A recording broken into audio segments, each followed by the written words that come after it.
And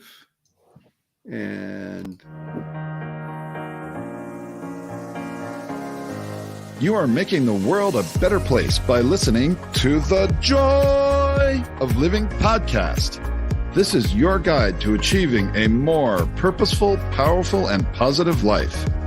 Join Barry Shore in unlocking the best version of you and becoming happier, healthier, and wealthier. And now, here's your ambassador of joy, Barry Shore.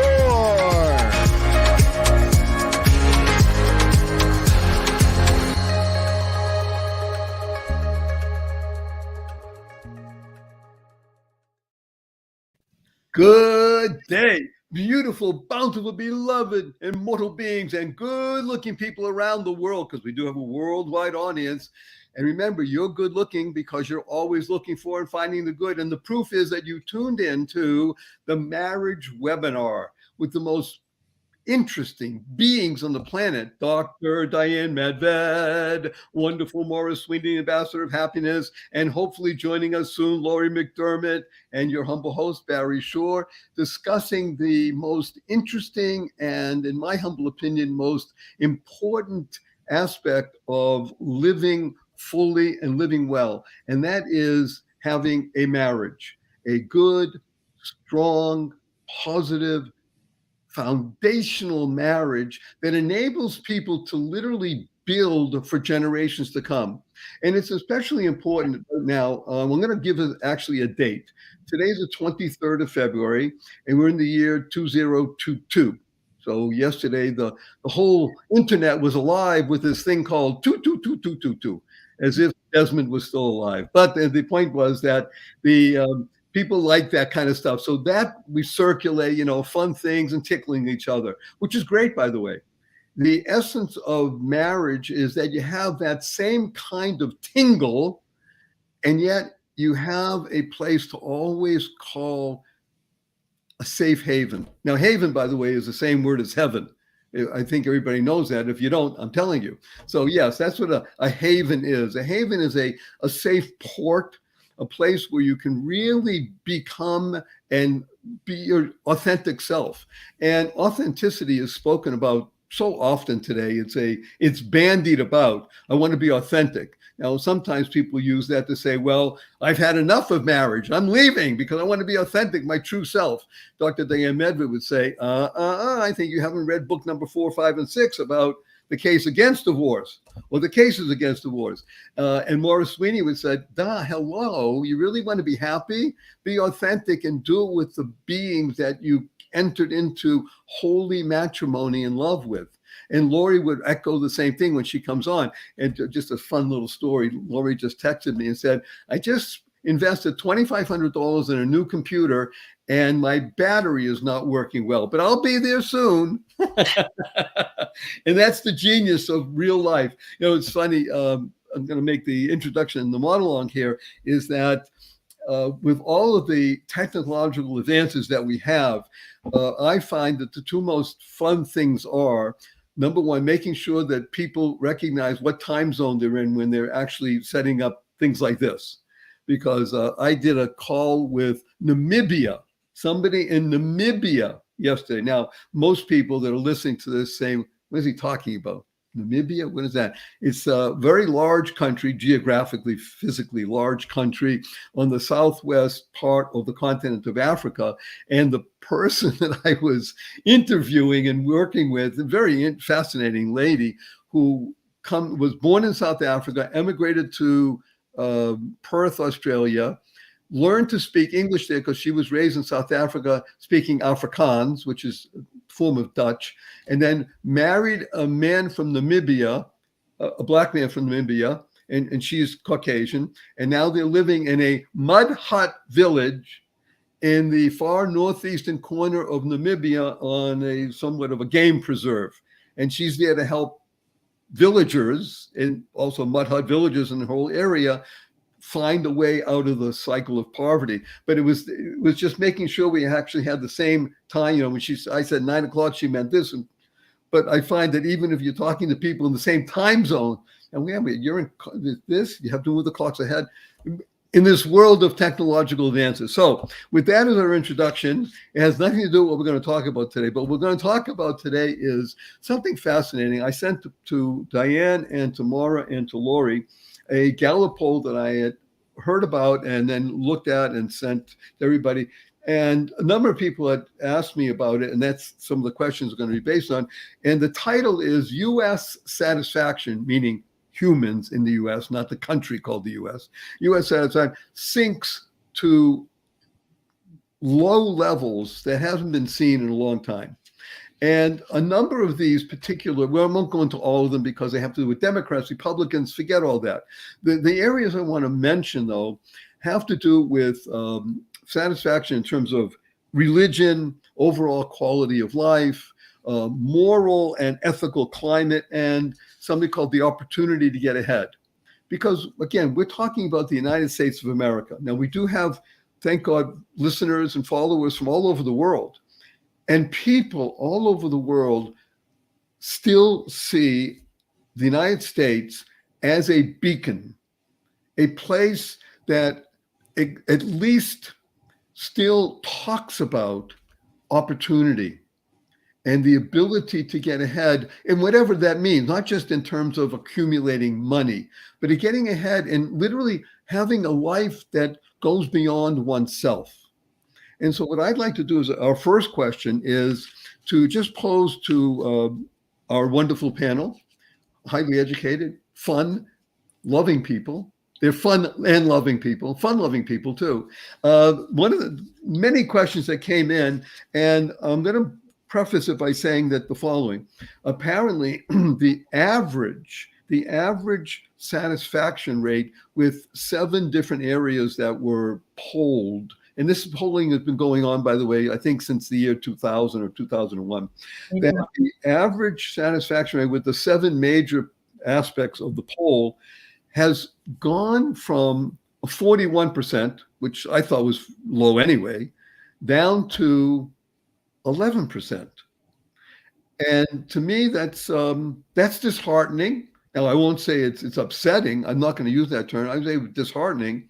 And I'd like to phrase this point that there's a great decline in the satisfaction rate and frame it from the point of view, though, of marriage as a mechanism of being amongst the non-11% who are dissatisfied and amongst the people who are satisfied. So I'm sort of making a backwards question, Diane and Maura, but let's speak to the idea of marriage as a haven and a place to find satisfaction with life and all the different aspects of life that are in this particular poll. So it's a question, but it's a statement. So if you would begin to talk about it, Diane, because you're always the leadoff batter. So batter up, kid. Here we go. Thanks. Thank you. I'm honored to be the leadoff batter. Yeah. Everyone forget when I say things that are pretty silly, but I intend to not say silly things and point out something about the study that is, it started in 1981 and the data continued, but they left out 2009, 2010 with the explanation that they thought that the satisfaction would be too low since it was right after the world global financial crisis. In other words, they didn't want us to be able to compare anything since with the time that they thought would be really low. So I think that basically invalidates the whole thing. And I also think, aside from that, I think it also is invalidated because it only is looking in terms of societal satisfaction. It's looking at happiness with the government, with corporations, with how things are run, with opportunity in general. It's not a personal satisfaction poll. Mm-hmm. And usually when those are done, people are satisfied with their lives. If you ask, how do you like your kid's school? And they'll say, well, my kid's school is great. Well, how do you like your neighbors? Most everybody says, my neighbors that I know are nice people like me. And so when you get to a personal level, how do you like your children? I love my children. I'd give my life for my children. Most people are satisfied. How do you like your church? Well, there's always going to be a complaint here or there, but overall, Most people are happy to have a church home. So I don't think that we're in such a dire strait as this poll would suggest. I think instead that if, especially when you're asking about marriage, that's as personal as it gets. When you're asking someone, how do you feel about your soulmate? If you accept that that person's your soulmate, then you're pretty likely to say, I love that person. We've built a home. We have a family. We have children. If you're married, you have a unit that not only is now and looking at what's happening now, but has a long history and is going to look toward the future because you are raising children who are then going to bring you joy down the line, untold, that you can't even fathom. But even right now, I used to say, I've been babysitting my grandson this week and other times, and my granddaughters, and I have 4 and 1 on the way. And I feel so happy because they're so cute. They're constantly learning. The world is an exciting place. They're full of awe and wonder.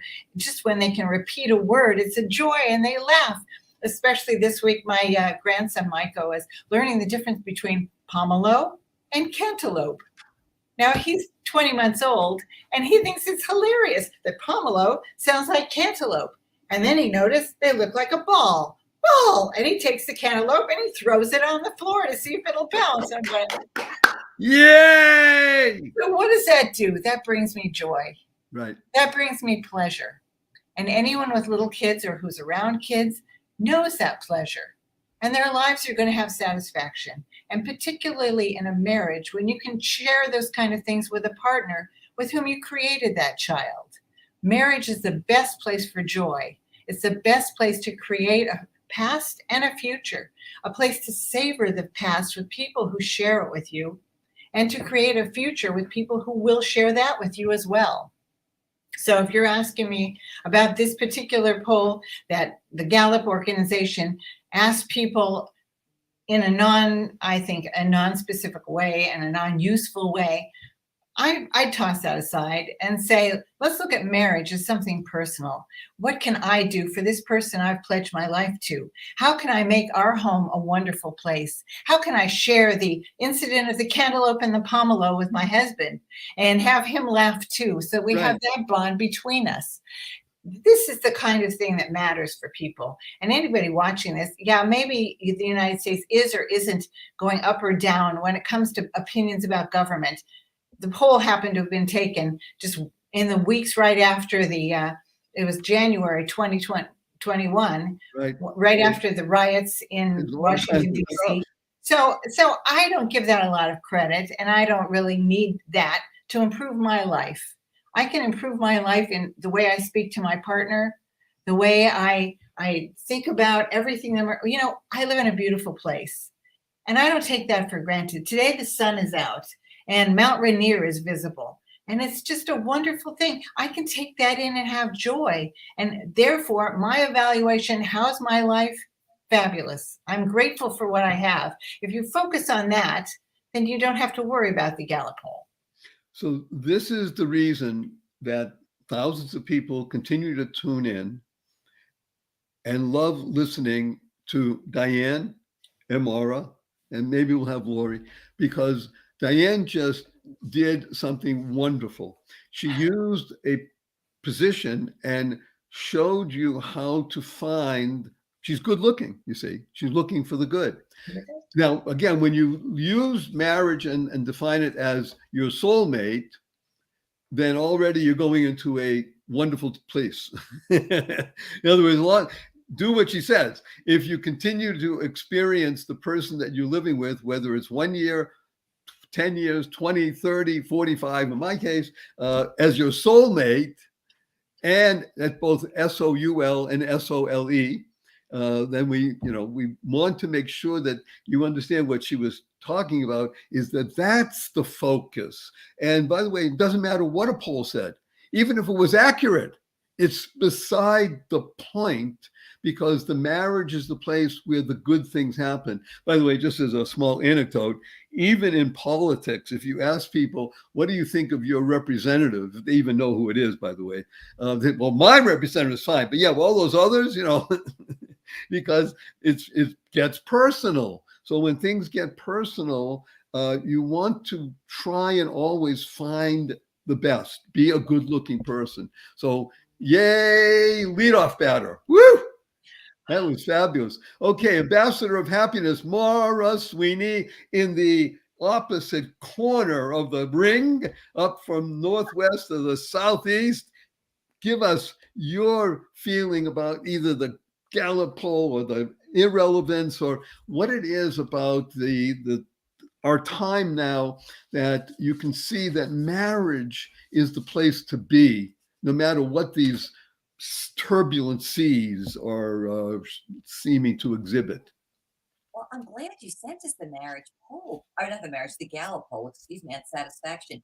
I found it interesting to look at. One of the things that I noticed um, was that after 9/11, 9/11, we had a very high level of satisfaction in the country. And today we have a low level one. And I attribute a lot of that to the fact that after 9/11, the whole country came together. There was not the sense of disunity, disharmony that we have today. However, I agree with Diane too. This is an external poll. It's very easy to live in a world where we choose to take on everyone else's opinion, that we adopt everyone else's sense of what is right, what is wrong, what's important, what doesn't matter. And for my lifetime, I think I learned to do this as a child, and I brought it through my marriage, is I internalize the world. In other words, there could be a lot of things going on out there, but what do I have going on right in my own life? How can I be innovative? How can I see things out of a good perspective? How can I see the good in other people? You know, we might have, and take this for anyone today, someone today may think, my life is just great. Maybe I just got a new job. Maybe I just got married. Maybe we do have a new child or grandchild. So individually in that life is very, very good. When maybe the world is saying, no, it's not. We have lots of problems. And the same thing works otherwise, where maybe the world is having a good time and you're suffering because maybe someone's very sick at home. But our world is really a function of what we make of it, what's going on in our minds, what's going on in our hearts. And I want to add a little bit to this. This is building upon some of the things Diane said. When we have a marriage, we have an opportunity not only to think a certain way, but share our thoughts, share our lives, share our love, our energy, our creativity with our spouse, with our children, with our extended family. We can be creators and innovators rather than reactors to the outside world. And when we learn that, then we end up positively influencing the greater world around us, rather than saying, what is the latest Gallup poll? Tell me I'm supposed to think about my life. And I should, let me offer this. This is my state, because even though Diane, you and I have probably been married around the same time, my husband and I had our child very, very late. So I have a daughter grown who's newly married. She and her husband came in last week from the Seattle area. And I'm thinking, what could we do? They're not beach people. And we were into it. The weather was a little cooler. And I thought, what can we do to just have fun together? And a friend of mine who I take classes with said, Maura, I've got this new board game. And it's just a very funny game. Nobody wins, nobody loses. It's just silly. And so my husband and I, daughter and son-in-law, and a few other people got together in an outdoor area. Here in Florida, it was wonderful weather in the evening. And we played this silly game where we got to know each other and laugh and joke. It cost us nothing. We made such wonderful memories together, because I always joke, my husband says, if Maura's on the team, I'm not on it because she always loses. She wants everybody else to win. And this was a game. I was actually coming up with all these clever responses. But what we did was innovative, creative, intimate, and yet expansive. We created an opportunity out of nothing, out of no money. There was no social thing that said you've got to do this, that, or the other thing. And we made fun together. We weren't throwing the pomelo ball, but we laughed so much. And by the time we came home, it's like we created a common memory, something that we can use to build upon again. It was as ordinary as can be, which is another thing, because I'm sure there are people listening today that may be going through some hard financial places. And they'll think, well, I guess we can't have fun. We can't do good things. We can't enjoy an abundant life because we don't have maybe the finances the world tells us we think we need. That is not true. So I will finish by saying this. If you're in a marriage, if you create a family, you can create your own fun, your own life, your own experiences. And I'm going to say something further, your own wealth that the world cannot take from you. Woo! And talking about fun and wealth, it's our own fabulous Lori. Lori, you're muted for some reason. Can you unmute yourself? We can't hear you. You're muted. Oh, She doesn't. technical difficulties. Oh, one more time. You can't unmute it. Oh, it's too funny. This is round number 3. We've been trying to bring Lori back into the fold. Can you ask one of your sons or your husband to find where's the unmute button? Okay, well, while Lori's looking for that, we can always just There. Can we hear you now? No. Okay, this is called Silent Films 21st Century. Okay, keep looking. Maybe there's a button you can push or something. Maura, maybe you can text her and help her or something like that. So I'm just going to unpack a couple of things that we've brought out so far, which I think were absolutely wonderful, from the pomelo cantaloupe to the board game, and the true essence of what I think Diane and Maura have been bringing out, and what I was hoping they would bring out, is that there is no such thing as a Gallup poll. Even if it were accurate, even if it were true, it doesn't matter when it comes to the individual determination. If you use what Diane said as our going forward piece, it's the ability, Lori, no, we got 2 Loris, but we still don't have you on 1 Lori now. Okay. It's the ability to understand that, as Maura said so wonderfully, that it's what we do that is creative, innovative, and sharing with each other that creates memory. See, I think that part of the genius of what we've been saying here so far, and the beauty of marriage, is that it is exactly rooted in that, in memories. And sometimes those memories don't even have to be captured on Instagram. They don't even have to be captured in a Polaroid moment. Okay, that was a great line but sometimes the memories lingering inside our own being, in our heart, are as wonderful as anything you can do when you look at, oh, great. It's nice to look at an album. They bring back certain things like weddings, and it's just great occasions. But the ability to have shared laughter, humor, and sometimes even tears with family is really, I think, the most innovative and, as you said, intimate aspect of what the genius of marriage is all about.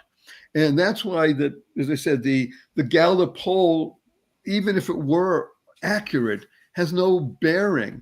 Now let's go to something else that we've been talking about, another kind of the questions, and that is that there does seem to be, and I think this is accurate, and this is outside the Gallup poll, there does seem to be a, how should we call it, some sort of moral and ethical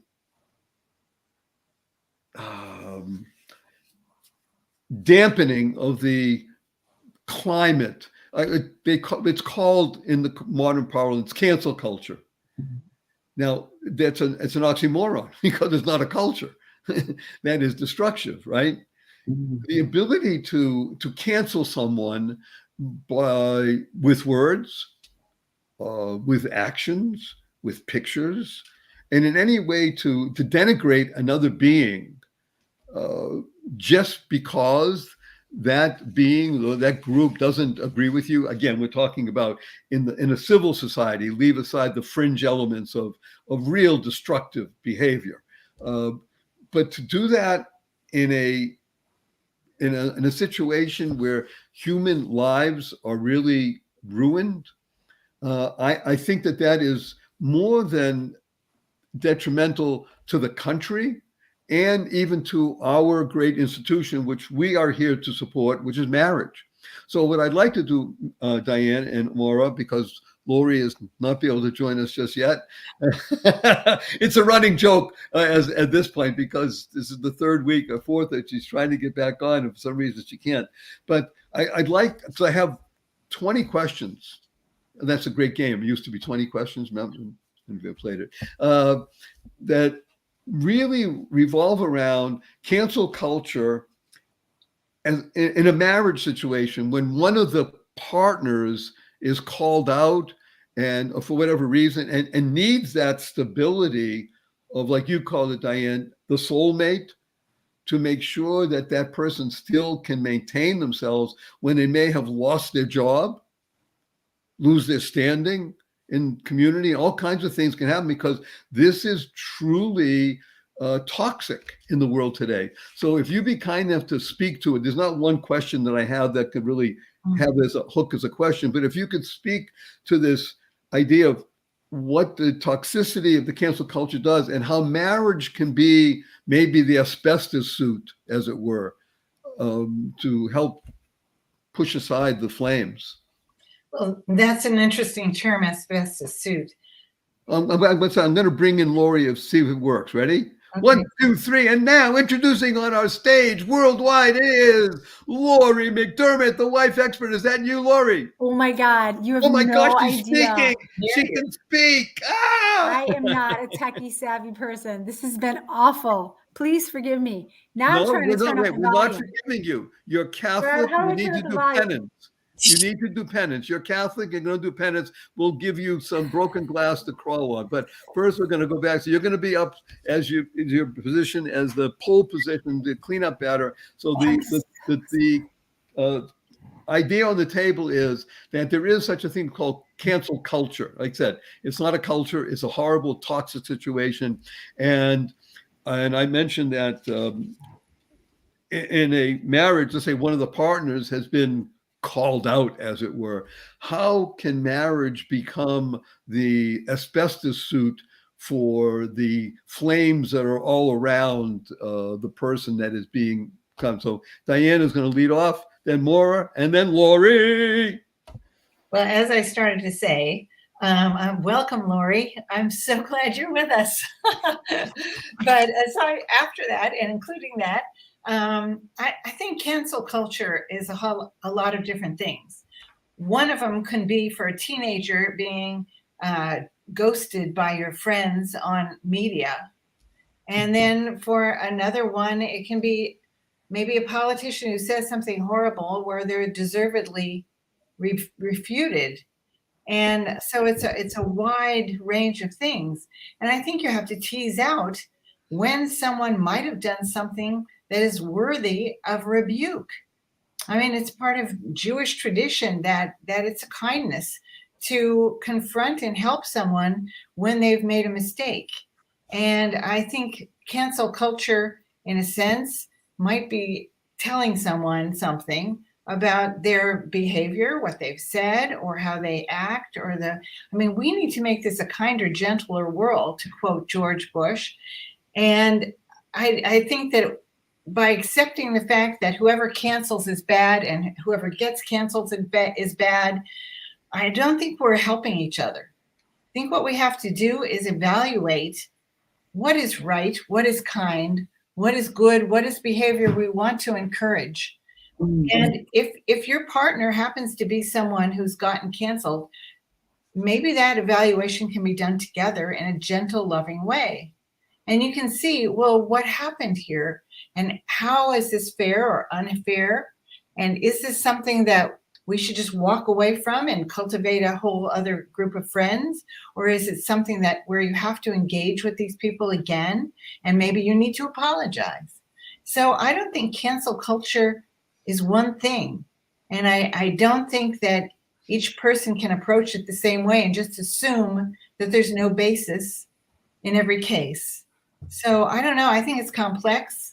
And I didn't really give any real answers, except as a marital partner, what your job is is to be an Ezer Kenegdo, be someone off which the other person can bounce and get a true perspective, get accuracy, get a partnership where you can work through problems and try and come out the other side more solid together and also more perfect as a person. That's very good. I think what I'm going to do, because I really appreciate what it is that you mentioned here just now. We'll use the word nuance, and I think that you've done that very nicely. And I think for the moment, I'm going to ask Lori to speak on this, because Lori has great experience as the wife expert. We won't have to go into her particular story, but if she wants, you can give it in a very small way. But she works specifically with people who have issues in their marriage, because one partner, oftentimes the crazy husband, the husband, is disrupting the family by incorrect behavior. And Lori, so if you would speak to this, let's bring cancel culture, instead of that stuff out there, right into the family, because things that are happening with the people you work with are causing what Diane said. Oftentimes these people are worthy of rebuke. The husband strays, or the wife, but more often not than the husband, and how the marriage can actually help bring about a greater benefit and resilience for the partners if they can get together again. Is that fair? Yeah. So cancel culture, I've never heard that word until recently, and I don't like it. And I don't like it in real life, and I don't like it in a marriage. If you're doing something as an employee or as a partner or whatever, someone else says you're canceled, and you're a team. I get a boss going, you're fired, totally different. But if you're a team together and someone decides you're canceled, wait, what? That's not fair. I have a voice and I have an opinion, and I want to share that with you, or I want to go backtrack and understand where I failed. What did I do wrong to make this be at a standstill where you go, you're canceled?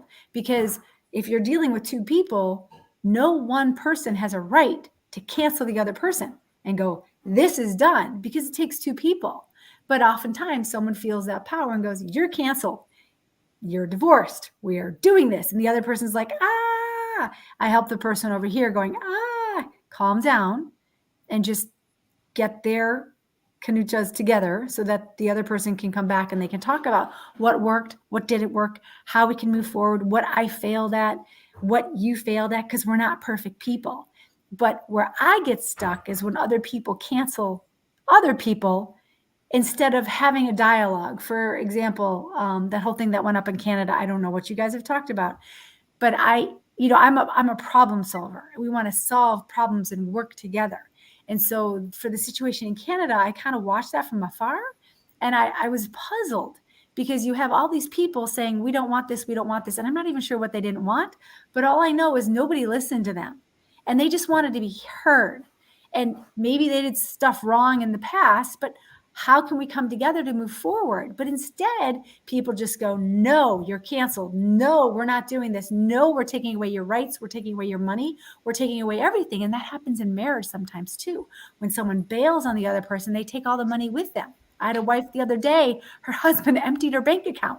She's canceled. She has no money to live. And that's a desperate place. So if you want to stay talking to each other, you can't cancel somebody. You have to talk. You have to solve problems. You have to go in together to figure those out and put your big girl pants on, your big boy pants on, and face your issues to say, what are we going to do? Thank you. This actually dovetails very nicely with what Diane mentioned about, let's just leave cancel culture that's too big and let's bring it into a human situation and the nuance. And I think you're saying very nicely, this idea of, let's say, Canadian truckers and such like that. It's people wanting to be heard and recognizing that people do have a voice. And if you listen to them, doesn't mean you have to agree. In other words, the government could say, okay, we heard you, we think this, and said, we don't have to find a way to, to find a middle ground. Government can say, fine, we heard you, we think it's incorrect, we're going to go in a certain way. But to be heard is crucial, certainly in a marriage. Like you said, a husband goes and empties out a bank account. Well, that is not, forget not nice. You're canceled. It's almost, that's almost criminal, almost. And one of the things I do, as you know, is I love acronyms and words. So for me, I use the word TALK as a great acronym. TALK stands for teaching, always, love, and kindness. Because that's really what TALK can do. It can say, okay, there's a bridge. Right now we have a moat, and we need a bridge over the moat to say maybe there's an opportunity for something to be heard by each one of us, maybe by screaming, but we'll leave that aside. But the point is that I think you're both hitting on something very important, the ability to be heard. And as Diane mentioned, the ability to recognize that there's nuance, that maybe there is something that's worthy of rebuke. And let's look at it, not just say, well, gee, that person's wrong because I'm right. Well, hello, maybe that's not how reality is. And to be able to know that then in the marriage context is where you can actually find, as I said before, the haven that can enable greater resiliency and come out stronger. I think you mentioned that either Maura or Diane, you can come out stronger because of it. It's a very important aspect of life.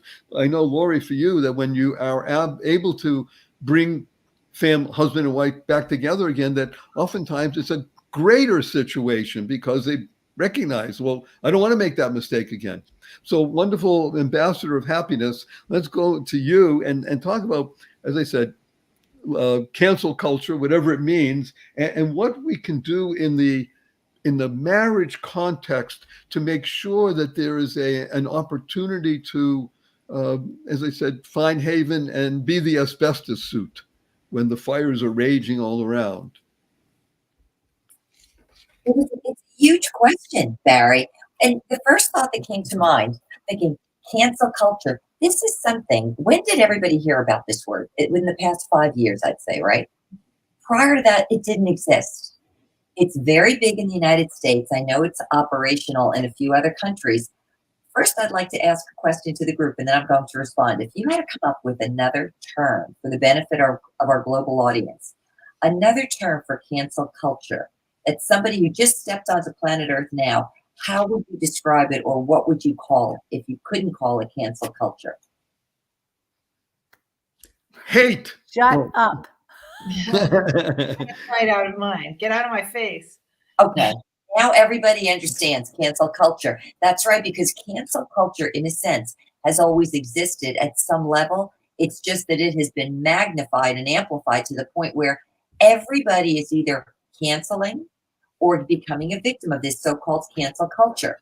When I think about it, I see it as the act of muzzling someone's voice, nullifying an individual, and even eliminating or undermining a person's point of view. Because I know sometimes it's what we speak, sometimes it's what we're doing, sometimes it's just what we stand for, that people decide, oh no, we don't like that, that's unacceptable. So what we find ourselves in is this society that now does not allow for plurality or a difference of perspectives or opinions. It's this or that.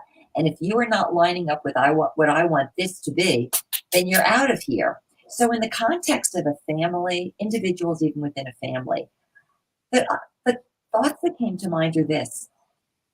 If we're going to be, let's say, canceled by someone else, how will we choose to respond? Now, I can tell you over the course of my life, I have been canceled by other people.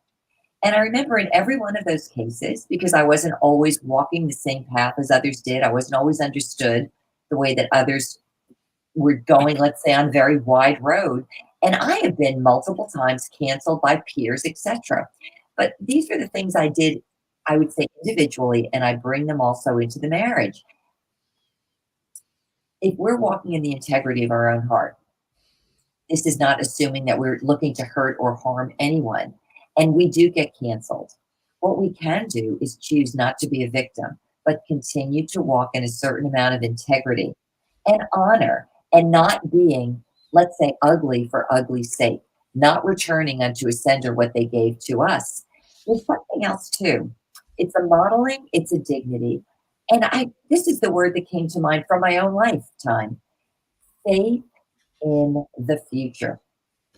I always say to myself, whatever I'm doing right now, how will this be looked upon 50 years from now? Because if you look back in time, society changes what's good and what's not good. Today, we actually celebrate things that 50 years ago people were embarrassed by, and vice versa. Case in point is a family. How often do we hear people upholding the values and virtues of family and marriage? We don't. Now, suddenly, somehow that's an odd thing. So when I say faith in the passing of time, assuming we're the one in a marriage, let's say even if there's a difficulty, the husband or the wife chooses they're going to do something else and they want to cancel the other party out. Can you find your own faith internally to say, you know what, I'm not going to crumble. I'm going to continue walking in the integrity of my own heart. I'm not going to turn myself into an unkind, angry, and let's say vicious person because I'm hurt. That's where faith comes in. So that's really this kind of a relationship more so than this. But I do believe when we model that way and we have kindness in our heart, where our heart is open to other people, different points of view, to listening to other people, not just their words, but really where they're coming from emotionally, what their backgrounds are like, what their experiences have been, and what they're trying to communicate. Sometimes we communicate poorly. Sometimes we're doing things the wrong way and we don't even know because we came from a background that maybe wasn't the most healthy. If we can do that kind of modeling, and what we're actually undoing in the marriage is we're undoing a societal ill that we have right now. Because this cancel culture in many ways is breaking down society and it's dividing people. But we can start within our own homes, within our own marriages, with our children, with extended family, and model something new. As Diane said, kindness. Lori, I don't remember what your word was, but it was something along that. You were working with the ladies that were screaming, right? Because Was I supposed to have a word? you don't need it, but we all knew what you meant. But if we can start modeling a different kind of behavior where we don't have to give into, let's say, a nuance in society that is going to pass. It may destroy some things before we all rebound, but why not stand like better pillars and kinder pillars and gentler pillars, and also pillars that are willing to listen and understand, even if what the other person is saying isn't exactly our perspective. So I would say everything goes back to us with our faith, and that I know in time this is going to work out well. I'm going to trust that time will cause things to work out well. And then we model ourselves in dignity and kindness. And I would say with respect of other people, because that's one thing that goes down the hill. If we are in a cancel culture and people mistreat us, it is human nature to lash back out of hurt. But if we can hold back on that and wait and give something else back, then we start initiating a different kind of a spirit into our atmosphere. And I think many people, even some hard-hearted people, they are very surprised by different responses. Their hearts change, their perspectives change, their emotions change, and then the outcome changes too. Maura, that was, thank you, wonderful. There are a couple of points that I wrote down here. Several of them, one of them in particular goes to Diane and Michael Medved. You talked about not to be a victim. As Michael Medved, great raconteur and personality, says, learn how to be a victor, not a victim. And it is part and parcel. But the reason this webinar exists, and we're in more than our second year now, you should know, I mean, people are applauding and loving this. The reason this exists is to do, as you said, to bring to bear a model for discussion, for hearing, for listening to other people, because thank God, all four of us, we're not the same. We have our own opinions and points of view and such like that. We don't have to agree. Most of the time we do, because we're working with a bedrock, a foundation based on, like you say, faith. But the purpose of this whole process, the marriage webinar series, is exactly that, to enable people to become victors, not victims, and to do what you said is most interesting. And I will applaud Diane on this. Diane learns and reads what the world calls Proverbs on a regular basis. And in Proverbs, there is several important ones that talk about not taking revenge. It's in the Old Testament as well. But it's really critical to understand, like you said, that when someone does something to someone else, the almost natural response is to lash out. And part of the horrible aspect of this thing called cancel culture is that fuel is poured on the fire by saying, well, if you do that to me, I'll do this to you, et cetera, et cetera. So revenge, people say, is very sweet. Well, it's not. It's destructive. And part of the reason we have this marriage webinar is because we are literally discussing what it means to be adult. Now, adult has nothing to do, or very little to do, with a chronological age, and everything to do with the ability to find the soulmate, to recognize the goodness of the other, even when, excuse the expression, myself acting like a jerk, and still being respected by my wife, or vice versa, wife to husband and such. And to recognize that, like you said, faith has to do with the future and the ability to have dignity, which tends to be, how should we say, diminished in our current society. Dignity is something that is less seen than it was a few decades ago. But that's oftentimes people of a certain age looking back and say, well, you know, when I was younger, human nature doesn't change that much. The ability to recognize that the best revenge is not taking revenge, but that takes adulthood. And I think that's the genius of marriage. Marriage enables people who may otherwise be juvenile, and I'm talking about people who are 20, 40, 60, or 80, to become adult. And one of the things that I found when I think about this cancel culture, whatever, in quotation marks, is that for me, I use something that happened to me in high school, because to me, it's very juvenile. I mean, I remember kids, boys my age, doing to each other juvenile things, what would be called cancel culture today, and girls doing the same thing to them. I mean, I heard stories from my girlfriends about, you know what that thing, it's kids, it's juveniles. And I think part of what's happened in our world, and it's not for the benefit, and that's why marriage, I think, is so important, is that there are juveniles who are still delinquent in approaching adulthood.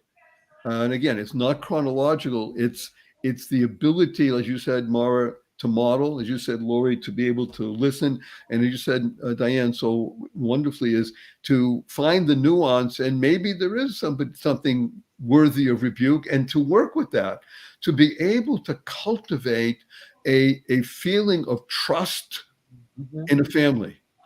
Because isn't that what marriage is really built upon? Trust. Mm-hmm. If there's anything, it is truly that, the ability to know the phrase, you got my back. Okay, that's a nice phrase, but the ability to truly trust another person. Lori, you just mentioned this crazy guy emptied a bank account. Well, the only reason that happened was because his wife trusted them both to have access to money. But that's because it's supposed to be that way. If you can't trust the person you're with money, how can you trust them with your heart? I mean, it breaks the heart to hear a story like that, because trust, once broken, is difficult to repair. Is that correct, Diane? It's Yeah. difficult to repair? It's difficult. It's not impossible. You can ask Lori. Yeah. Well, I It's knew not- you would. I was hoping you'd say that, but I just want to say, but it is difficult, isn't it? It definitely is difficult because you can never go back. You can't put the toothpaste back in the tube. So let's speak about this in our remaining few minutes. How do people move forward in trust in marriage? Like you said, you can't go back. How do you move forward? Okay, I'll give you an answer from my book, Don't Divorce. I have a whole section on Lori's livelihood about how to put back the pieces after an affair. Basically, you have to acknowledge the mistake. I mean, you have to have two people who want to be married. You have to start with two people who want to be married.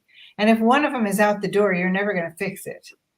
So that's the key, is that they have to value marriage and they have to see that their past is worth salvaging and their future is worth savoring. So once you can do that, then you can say, okay, my trust has been obliterated.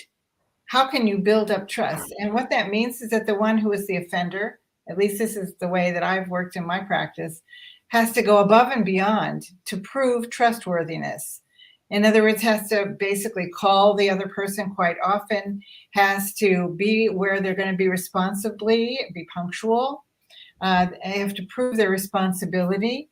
They have to talk about enough, I mean, to a point, what happened to say, okay, here's what happened to our trust. And we don't have to go over this again. But here's going to be the rules for the future so that I, the offended party, can build that trust again. And it takes time. It takes time and repeated instances of the person coming through, of the person showing love, of the person betraying that betrayal and showing that they really are a new person who is worthy of that other person's trust. But renewal is possible. That's the important idea. It's definitely possible, but again, it takes two. It can't be one person trying to rebuild something where the other person's emotionally not there. Very good. Maura, would you please give us some insight? You know, about putting things back together when trust is broken. And this is where it is. It's really a two-party dance because one person might have broken the trust, but the other person can fail to contribute to a future together when they don't forgive. And that's something the other person can do to say, you know what, you get one of the parties to say, I have failed you. Yes, I have done these things, but without the other person choosing to forgive, you're fighting almost an impossible war, but in reverse, in a sense, because if the person chooses to remain forever broken, forever hurt, forever unforgiving, then no matter how good that person is on the other side of trying to make amends, you have a problem now with the other person. So I would say that what Diane just mentioned, absolutely, you're rebuilding the trust, but on the other side, there's got to be the other partner that says, you know what, I don't like what you did. I don't agree with it. I'm obviously not on board with that, but I choose to forgive you. Even if I have to do this over and over again, the forgiveness side, even as you're going to have to show me over and over again that you are worthy of trust.